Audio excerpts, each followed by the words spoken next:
Our Good Food Economy program has really blossomed in the last 4 years now. Really got started in 2020, but really kind of started with the foundation of Seattle Made, which is about 40% food and beverage manufacturers, and then what was once Dine Around Seattle and then Seattle Restaurant Week, kind of two pillars that then became a little bit larger. Camille, could you go to the next slide? We started with kind of some very basic plans that has blossomed into a number of different initiatives over the last few years.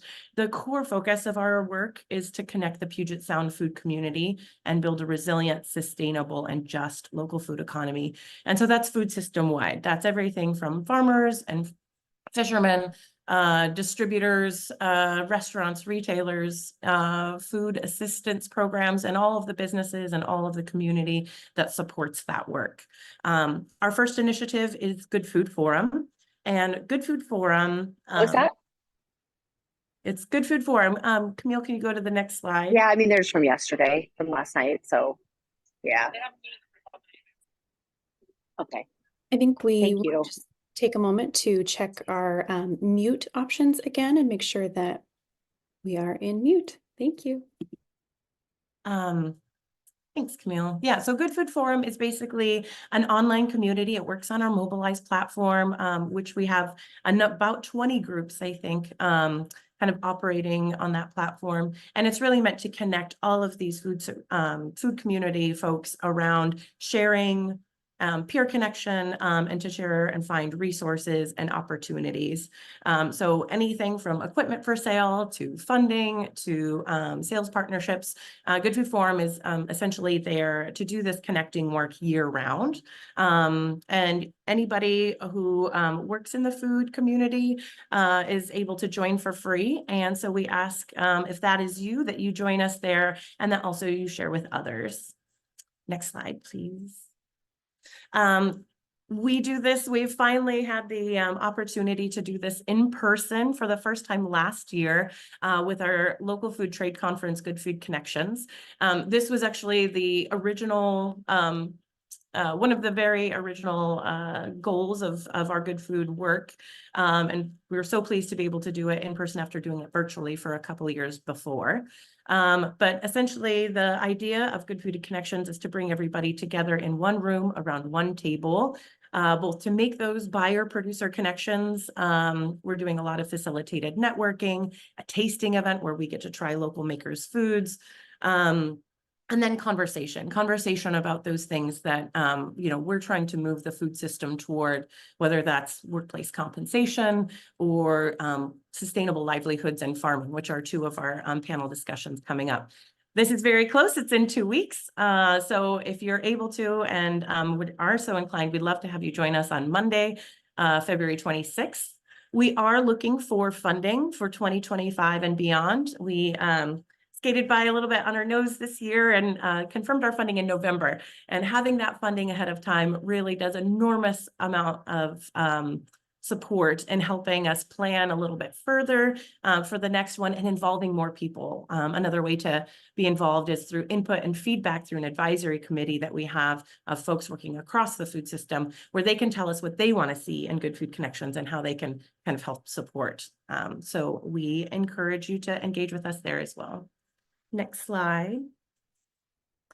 And then, as so many people know us for, Seattle Restaurant Week. This is a program that we inherited in 2017 after running the successful Dine Around Seattle for 2 years. And as a partnership, we inherited with a lot of other partners.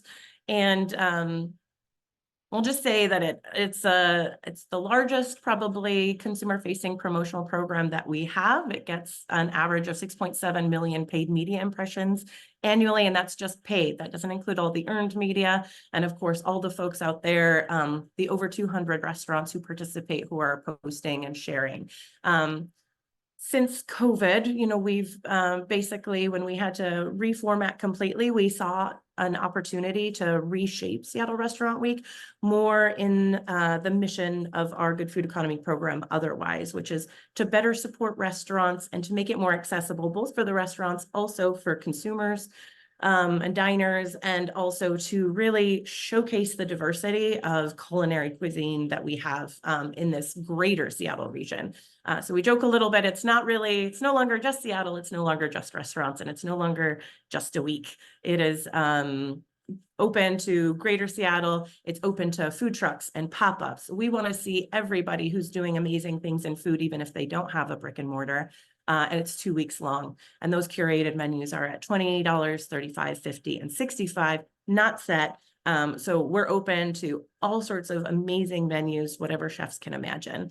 So this is a place now, if you're a food service business, you can join now for our spring campaign, April 14th through 27th. We are also actively almost always looking for sponsorships and partnerships. It's a really fun way to just connect with our restaurant industry folks and highlight the work you're doing. We did some great work with Washington Cheesemakers and Cedar Grove and some other sustainability partners. And we're really hoping to continue that work of showing off the rest of our local food system through Seattle Restaurant Week. We also have an advisory committee where we get input and feedback on what we want Seattle Restaurant Week to look like and be. And so we're open to engagement there as well. Next slide. We also have Good Food Kitchens. This was a program kind of born also of the pandemic, but where we saw a real need to support restaurants who were in, had shut their doors and needed to continue to employ staff. And we also saw rising food insecurity across our food system, or across our community, which existed before, continues today, and is actually even higher today than it was even during the pandemic. And we sought to kind of invest funds where we thought it would do work across all of those places, which was to fund those restaurants who had opened community kitchens. We were so inspired by the work of Melissa Miranda at Musong and Christy Brown of That Brown Girl Cooks and Tarek Abdullah of Feed the People, who had started the Seattle Community Kitchen Collective to really utilize their talents and their ability to cook nourishing, oftentimes very culturally relevant food for all of our communities facing food insecurity. This includes youth, elders, immigrants and refugees, and many people experiencing homelessness. And this is a program very near and dear to my heart. It still exists today. It's needed more than ever today, and it's needed and we need a lot of funding to keep it going. But I'll just say this about our impact since 2020, but honestly, within the 2022 to 2023 year, we distributed over $1.77 million to 67 independent restaurants and caterers, sourced from 57 local farms and producers, and who prepared over 166,000 meals for 56 community organizations. I see Sam from WESA, who's on the call with us today, who's one of our partners, who employ a number of different independent caterers to prepare meals all over South Seattle. We're so grateful for the work that they do, and we want to continue to support what they're doing. That's all done through Good Food Economy. As I mentioned, we're looking for about $1.5 million annually to continue the support at the demand level requested by our restaurant partners. But I will say we have increasing demand beyond that. And that's really just kind of the low limit of what we can do, because we know there's a lot more interest and there's a lot more need. And so this is a place that we hope to continue to get more support. Next slide, please. Finally, we have Good Food Exchange and the Lettuce Help Center. This is a collaboration, a very recent collaboration of Cascadia Produce, Cedar Grove, and Seattle Good Business Network. This is essentially a food rescue hub and online marketplace. This is a place for Good Food Exchange is the marketplace, and it's basically the place for food businesses, for distributors, for farms to post recovered and surplus food and find food assistance and food business and food institution buyers who can accept this below wholesale or no cost food, helping to divert good food from the economy and paying producers for their food. In 4 months, just 4 months, since the end of November to January, we diverted 1 million pounds of food from the landfill, and most of that was sold. And it was, and I think about, maybe not most, I think it may have been closer to half and half or 60-40, but was both sold and was donated to food assistance organizations who are in dire need of food received these days. And it's a great opportunity for all of our manufacturers.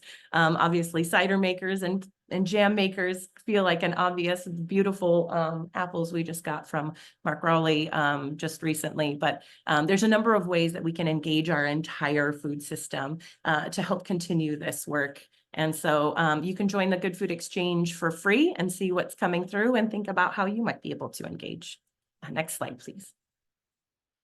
And then finally, we are members of the Eat Local First collaborative, which means that we're working with organizations all over the state to help build the largest statewide directory of farms and food businesses sourcing from local farms and fishermen for consumers and wholesale buyers to find food that is grown, caught, raised, and made in Washington state. We have a pretty exciting new website launch coming up in March. So keep your eyes out for that, but you can go to eatlocalfirst.org right now and see this amazing resources. We have over 2,000 farms and food businesses listed, which is something you can list for free.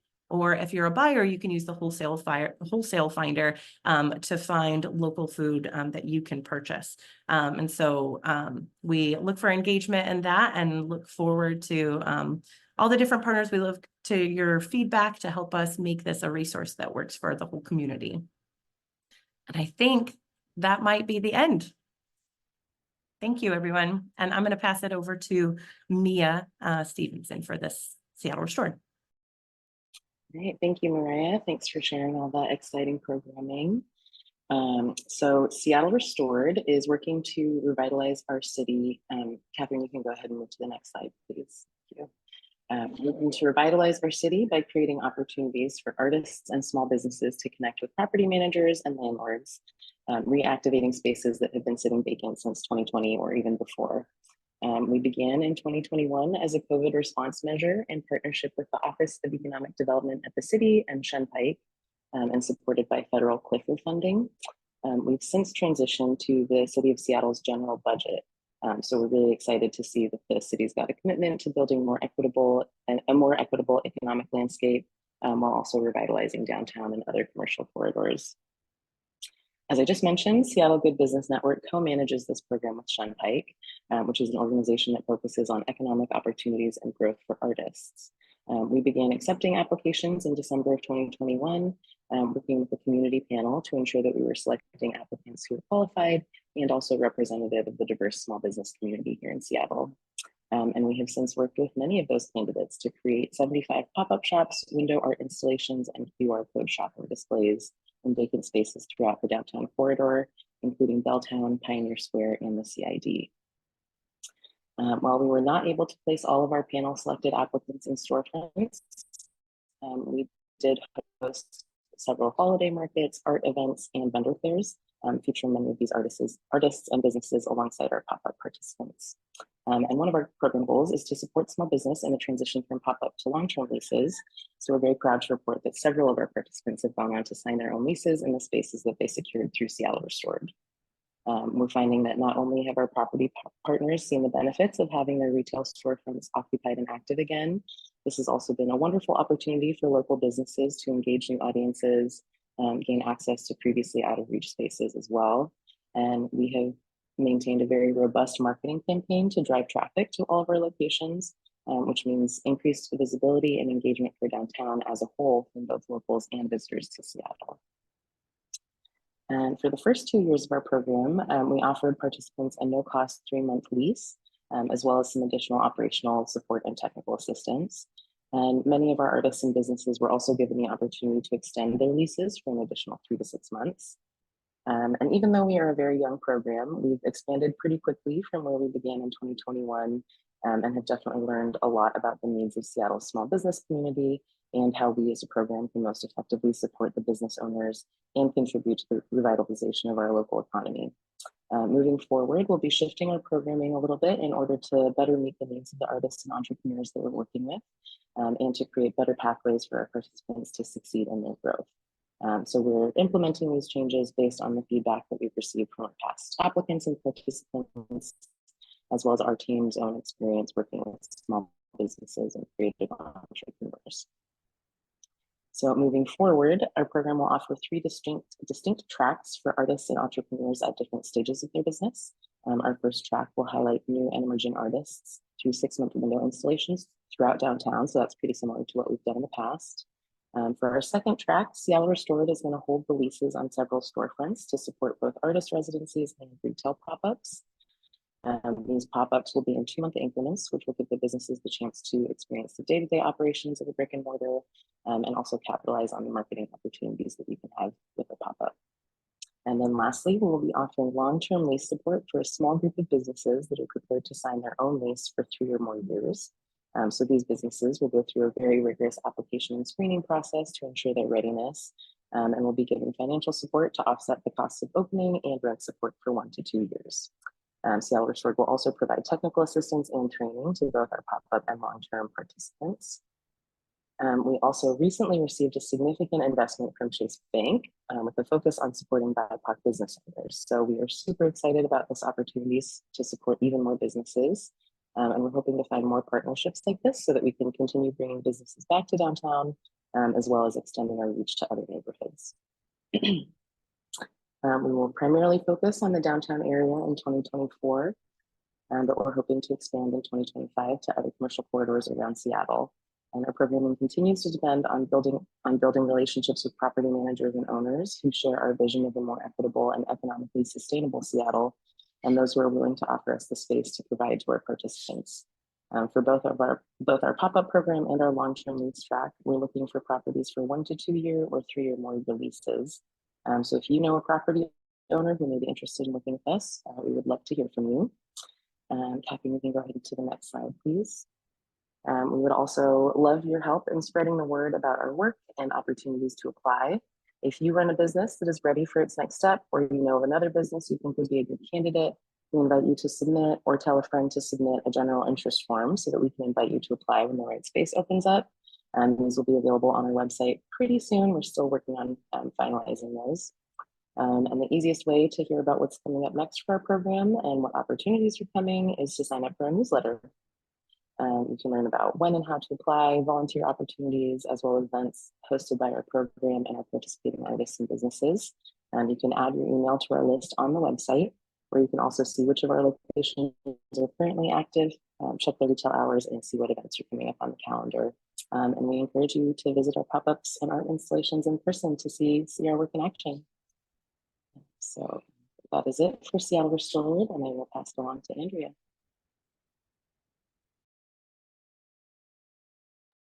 Thank you, Mia. I'm here and excited to talk about our Seattle Made program, one of our longest standing programs. I joined the Seattle Good Business Network team in 2015 as the Seattle Made program was launching. Seattle Made It is a collaboration of nearly 700 urban manufacturers and producers, makers of everything from chai to candles, bicycles to beer, and jewelry to jam, coming together to make it in Seattle. Seattle Made focuses exclusively on businesses that manufacture a physical product within the city limits of Seattle. 75% of member businesses have 5 employees or fewer, with many operating as solo entrepreneurs. And 75% are BIPOC or women-owned and operated businesses. These creators and entrepreneurs strengthen our local economy and communities, provide meaningful living wage jobs, and contribute to Seattle's independent and innovative culture. Can you go to the next slide, please? So, COVID really highlighted the true impact these businesses have on our city. We just love to give this example because I think it really demonstrates how meaningful they are to our community. When sourcing face masks and other personal protective equipment was critical, Seattle-made sewn good manufacturers quickly transitioned their production to meet this need. The supply chain was broken, and these small businesses jumped into action, creating thousands of essential products for our community. There are many challenges for Seattle manufacturing businesses, including commercial affordability, lack of skilled workforce, and access to shared resources. Seattle Made tackles these issues and more by connecting members to each other to share resources, infrastructure, and production space. It's essential to to the diversity and vitality of Seattle that manufacturing businesses are supported. They are job creators and drive our city's independent and creative culture.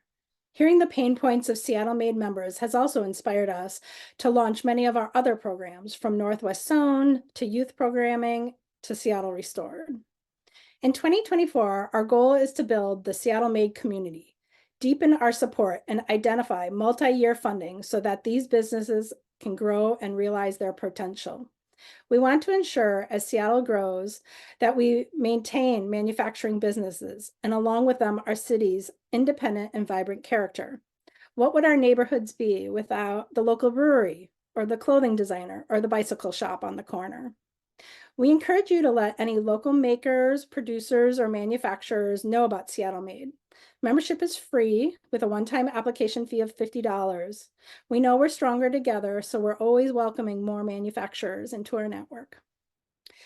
And we also encourage you to go shop locally at the Seattle Made Airport Store in Concourse C at the airport.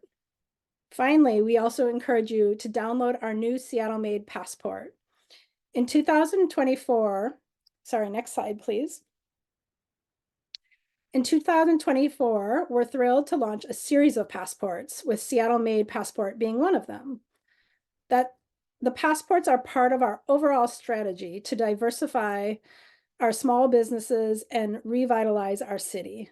Seattle Explored passports encourage locals and visitors alike to get out and explore the city. Our first 3 passports will include a Seattle Restored passport highlighting pop-ups and art installations that Mia highlighted earlier. A Seattle Made passport that spotlights local tours and events from Seattle Made members. You can think local brewery tours or truffle making classes. And finally, a Good Drinks passport featuring both alcoholic and non-alcoholic specialty drinks from downtown area bars and restaurants. We'll also be partnering with Seattle Restaurant Week on that passport.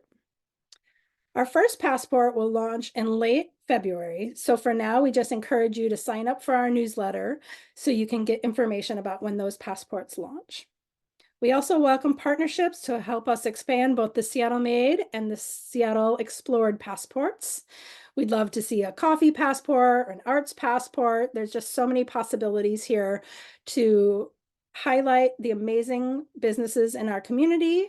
And thank you. That's about it. I look forward to continuing our work with you and others who care deeply about our city.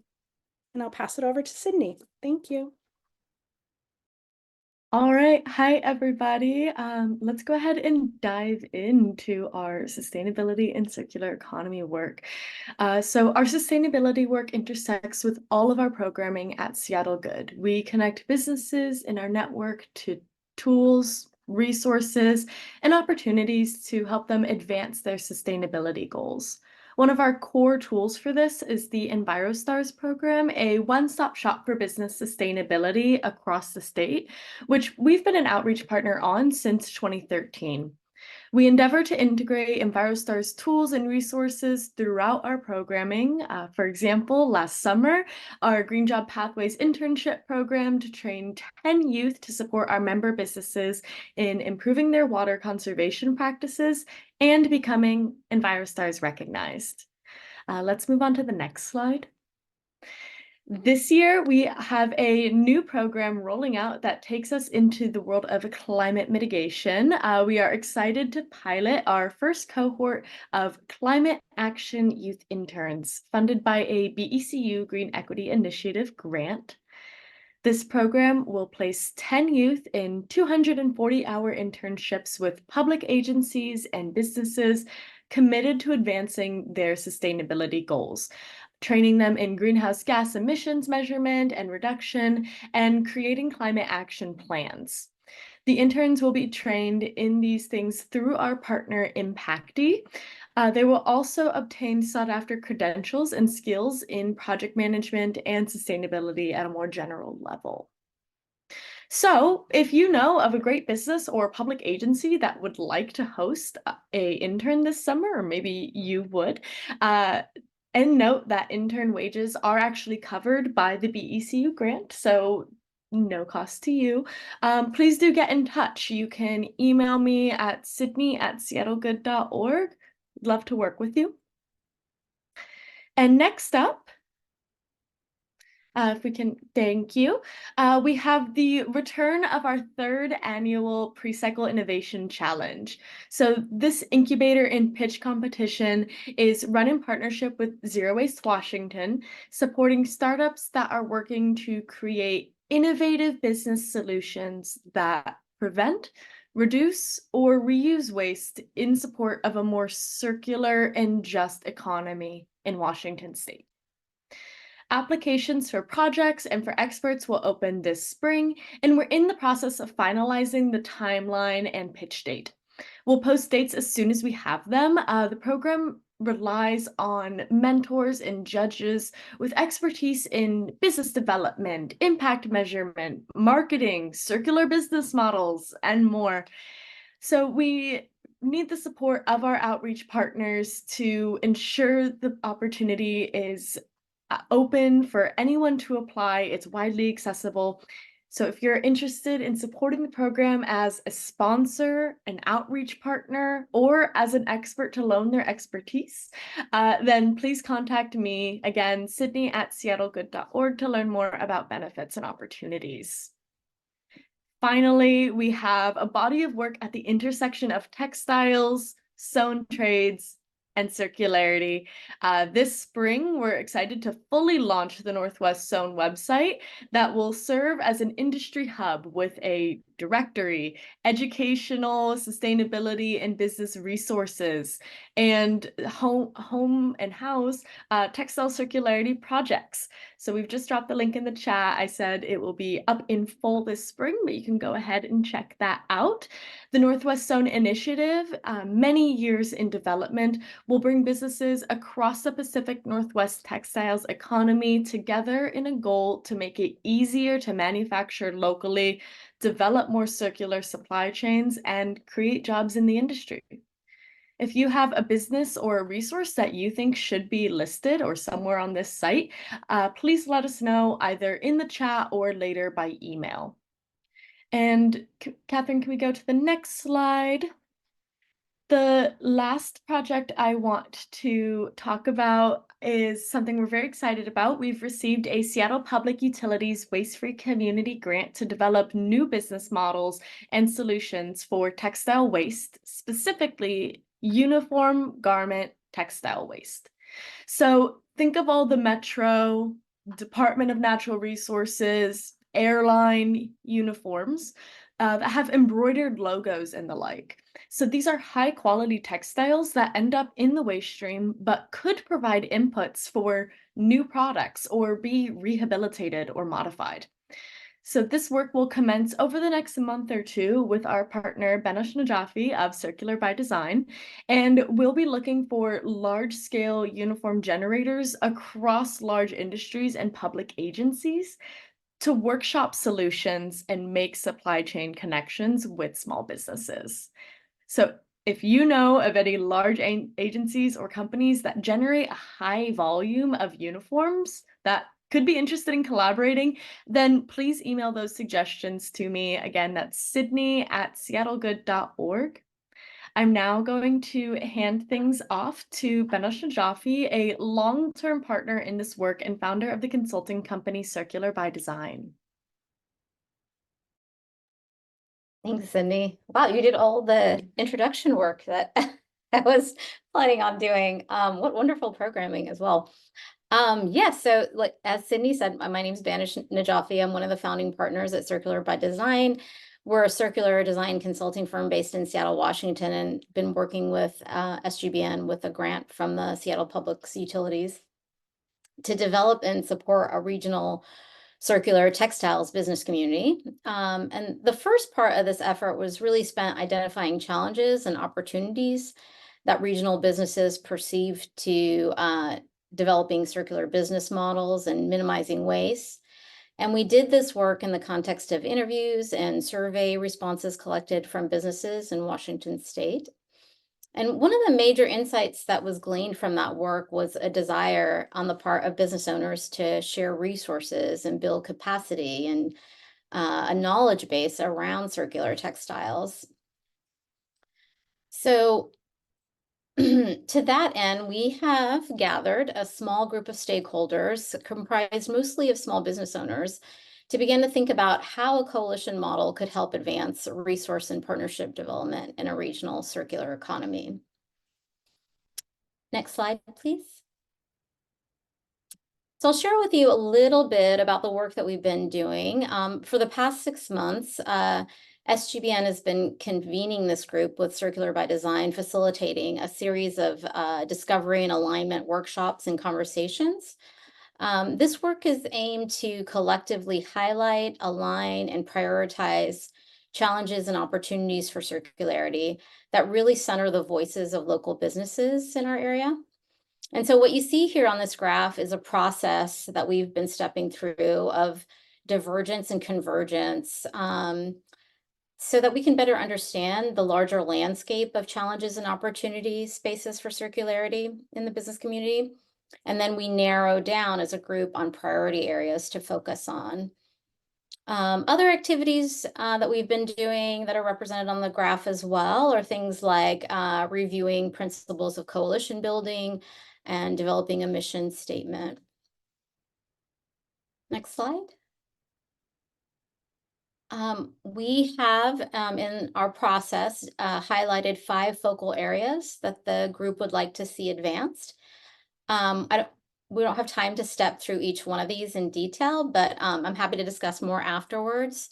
And these 5 focal areas include education and technical assistance for regional businesses, 2, training opportunities and career pathways, 3, strategic partnership development, 4, local resilient circular supply chains, and 5, facilitating and supporting transactions on circular materials.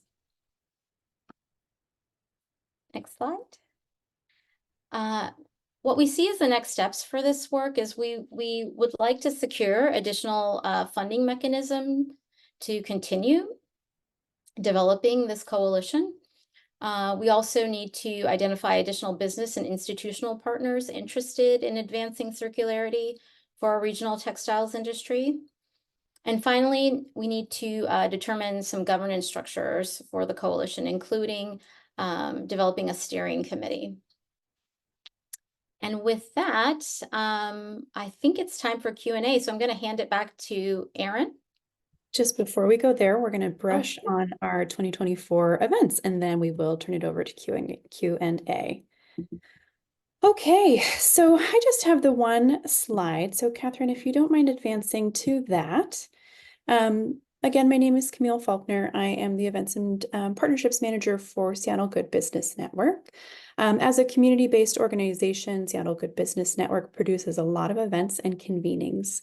We bring people together across industries and issues to demonstrate the power that connection and collaboration have on our local economy. To that end, it is my pleasure to introduce our 2024 events calendar. Some of my colleagues have shared details about events that fall under their programs, so I'll expand on what opportunities for support exist for those events and tell you all more about our organization-wide events. So at Seattle Good Business, we produce 2 types of events: membership-oriented events designed to support our members with education and opportunities to connect, and then community-facing events designed to showcase the accomplishments of our members, participants, and our organizations. These we might also call public-facing events like Seattle Restaurant Week, and some more that I'll touch on in a little while. So first, I'm going to cover our member-facing events. After a COVID-era hiatus, we're bringing back regular member happy hours, and we'll host them quarterly this year. Having just had a very successful kickoff happy hour this past Thursday, the remaining ones will be on April 25th, July 25th, and November 21st. These are an opportunity for our existing membership to connect, and also for new members to come and learn more about the organization. In August, we will produce a vendor fair bringing together vetted small business service providers like accountants, graphic designers, brokers, architects, etc. So our members and small business owners can find peer vetted and trusted vendors to support their business. In addition to a vendor fair, this event will contain a speed coaching element to help business owners find quick solutions with the support of vetted professionals. This event features the services of the Office of Economic Development's Accounting, Business, and Consulting Program and opportunities for continued support through their services. This event is funded by Seattle Restored and is open to any small business within or without our membership. For our public-facing events, we are very excited to reproduce the Good Gala this year on May 16th. Our annual fundraiser and party will take place at 415 Westlake. We're excited to welcome our 250 guests with appetizers and dinner from Seattle Good Business Network member Madre's Kitchen, a Seattle-made pop-up shop in lieu of an auction, and an inspiring speeches from our members and community. We have a fundraising goal of $95,000 for this event. Seattle Made Week will return this fall in late September and early October with 2 fun public events. On September 28th, we'll host a local manufacturers tour and tasting called Drinks of Seattle Made. And on Thursday, October 3rd, we're excited to produce the Future of Urban Manufacturing, a lively discussion on green job pathways in urban manufacturing. We anticipate Seattle Restaurant Week returning with 2 promotions this year. The spring promotion will take place from April 14th through the 27th with Chateau Saint Michel as our presenting sponsor. Fall dates will be informed by our Restaurant Advisory Committee, which I believe Mariah touched on. Building on the excitement of local dining from Seattle Restaurant Week's fall promotion, we'll explore the intersections of local food and fiber manufacturing with Northwest Food and Fiber. This event will also include a public launch and celebration of our Northwest Zone initiative and will feature a sustainable fashion show of locally made clothing from Northwest Zone, Seattle Made, and Seattle Restored members, as well as bites prepared by Seattle Restaurant Week chefs with locally grown and sourced proteins and produce. We're still finalizing details for this event, but if what you have heard has piqued your interest, please reach out and I can share more information as we develop it. So several of my colleagues have touched base on events that fall underneath their programs. So I'll just add that for those programs and for the majority of programs and I apologize, events that I have spoken about just now, on the slide you will see those indicated with an asterisk are available for sponsorship opportunities. So depending on the event, there are both industry-facing and public-facing opportunities for exposure via sponsorship and partnership. If you are interested in any of the events or programs and sponsoring and supporting, please reach out. We will send out our staff contact information along with a PDF of these slides. So that concludes our planned events for 2024. Because we are an organization built on connection, we're open to new ideas and unique ways to sponsor, support, and collaborate on events. So just give me a shout out if you would like to propose something new. Make sure that you subscribe to Good Buzz, the Seattle Good Business Network monthly newsletter, and our social media accounts to make sure that you are never out of the know.